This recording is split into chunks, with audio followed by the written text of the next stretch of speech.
এ কি বার্তা দিতে চান সমাজকে এবং আপনার নাম ঠিকানা এবং কবে থেকে আপনার এই চিন্তা ভাবনাটা হলো আর কি সেটা যদি একটু বলেন সবাই। নমস্কার, আমি ভাস্বতা সাহা, মহিন্দ্রনাথ স্কুলের টিচার আর শিবযোগী আমার বাড়ি।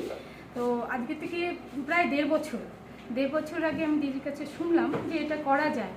তারপর থেকে আমার মনে হয় যে এমন কিছু তো বিষয় না, চুলটা বড় হবে, একটু কষ্ট করে যত্ন করে সেটা কেটে দেবো। আমরা তো মাঝে মাঝে কেটে ফেলি, হ্যাঁ, তো সেটা যদি না করে একটু যদি কষ্ট করা যায় তাহলে কারো যদি সাহায্য, এই যে ক্যান্সার পেশেন্টটা যে কীরকম এই মানসিক যতটা মানসিক যন্ত্রণা মানে সহ্য করে, আর শারীরিক তো আছে, মানসিক যন্ত্রণা যতটা অনুভব করে সেটা আমরা কোনোদিন এটা উপলব্ধিই করতে পারবো না। কারণ আমি বেসিক্যালি এটা নিজের থেকে অনুভব করি, কারণ আমার মাও ক্যান্সার পেশেন্ট ছিলেন, মারা গেছেন, অত্যন্ত কষ্ট পেতে দেখেছি। আমার যে ছোট্ট কষ্ট বললে ভুল হবে, তারপরে যে ভালো লাগাটা ওটা প্রচণ্ড আনন্দ দেয়। আর একটু সকলকেই অনুরোধ করবো, এই জায়গাগুলো করাই যায়, এমন কিছু কষ্টের বিষয় নেই।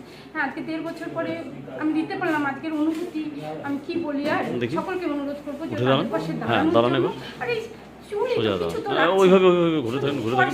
কোথাও একটু টাকার কোনো ইনভেস্টমেন্ট, উঁচু করুন দেখি কতটা উঁচু করতে পারেন। সকলকে অনুরোধ করবো যেটা আপনারা করবেন, দেখবেন দেওয়ার পরে যে স্যাটিসফ্যাকশন, আচ্ছা এবার ঘুরে যান, ওটার কোনো পয়সা দিয়ে হিসাব হয় না, কোনো কিছুতেই হিসাব হয় না। করে দেখবেন নিশ্চয়ই ভালো। আমরা সকলকে অনুরোধ করলাম পরবর্তী ভাববেন, কাজটা চেষ্টা করলে হবে। অনেক অনেক ধন্যবাদ এবং অভিনন্দন ম্যাডাম আপনাকে আমাদের কোচবিহার অনাথ সৃষ্টি সংস্থার পক্ষ থেকে।